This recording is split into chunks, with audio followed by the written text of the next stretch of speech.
ഹരിനാമ കീർത്തനത്തിലേക്ക് സ്വാഗതം. രംഗങ്കുരംഗവും എടുത്തിട്ട് പാതിയുടൽ, ശംഖം രഥാംഗവും എടുത്തിട്ട് പാതിയുടൽ, ഏകാക്ഷരം തവഹി രൂപം നിനപ്പവന് പോകുന്നു മോഹവഴി നാരായണായ നമ. അജ്ഞത പലവിധത്തിലാണ് മനുഷ്യരിൽ പ്രകടമാകുന്നത്. ഒന്നാമത്, പരമാത്മാവ് വേറെ ജീവാത്മാവ് വേറെ എന്ന് ചിന്തിക്കുന്നു. ഇനി ജീവാത്മാക്കളെല്ലാം ഒന്നിനൊന്ന് വ്യത്യസ്തമെന്നും കരുതുന്നു. മാത്രമല്ല, ഈ ദ്വൈതബോധം ഭഗവാനിലും കാണുന്നവരുണ്ട്. അവർക്ക് ശിവൻ വേറെയാണ്, വിഷ്ണു വേറെയാണ്, ബ്രഹ്മാവും വേറെയാണ്. എന്തിന് 33 കോടി വെവ്വേറെ ഈശ്വരന്മാരുണ്ട് എന്ന് മനുഷ്യർ ധരിക്കുന്നു. ഓരോരുത്തരും ഈ വിഭജനത്തിൽ ഓരോ പക്ഷം പിടിക്കുന്നു. ശൈവരും വൈഷ്ണവരും തമ്മിൽ സംഘർഷങ്ങൾ ഉണ്ടായതെല്ലാം ഇങ്ങനെയാണ്. ഒരൊറ്റ ഈശ്വരീയതയ്ക്ക് പല സങ്കല്പങ്ങൾ കൊടുത്തതാണെന്ന് തിരിച്ചറിയാൻ മനുഷ്യരിൽ പലർക്കും ആകുന്നില്ല. യഥാർത്ഥത്തിൽ ഇതൊരു മോഹാന്ധകാരമല്ലേ? അതിനാൽ ഇതിൽ നിന്ന് പുറത്തു കടക്കുന്നതിനുള്ള ഒരു എളുപ്പവഴി എഴുത്തച്ഛൻ നിർണയിക്കുന്നു. ഭഗവാനെ ശങ്കരനാരായണനായി കണ്ടു നോക്കുക.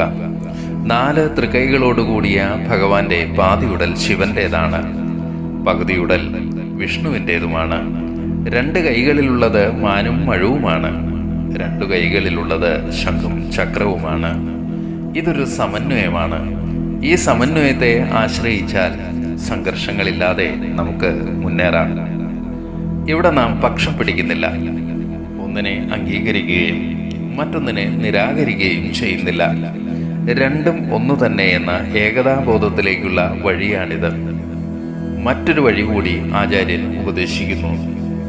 ഏകാക്ഷരത്തെ ആശ്രയിക്കുക, ധ്യാനിച്ച് ഉറപ്പിക്കുക. ഓംകാരമെന്ന പ്രണവമാണ് ആ ഏകാക്ഷരം. അത് ബ്രഹ്മപ്രതിനിധാനമാണ്. ശരിയായ പ്രണവോപാസനയാൽ മോഹാന്ധകാരം മനസ്സിന്റെ പടിയിറങ്ങിപ്പോകും.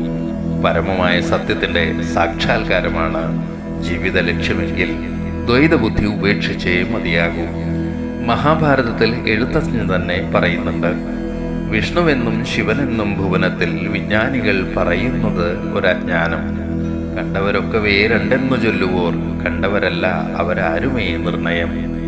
അതിനാൽ മേൽപ്പറഞ്ഞ ഏതെങ്കിലും ഉപാസനാമാർഗം സ്വീകരിച്ച് സകല ബുദ്ധിഭേദങ്ങളും ഇല്ലാതാക്കി വസ്തുബോധത്തിലേക്ക് എത്തണം. കാരണം വസ്തു ഒന്നേയുള്ളൂ, അതിന് ദ്വൈതമില്ല.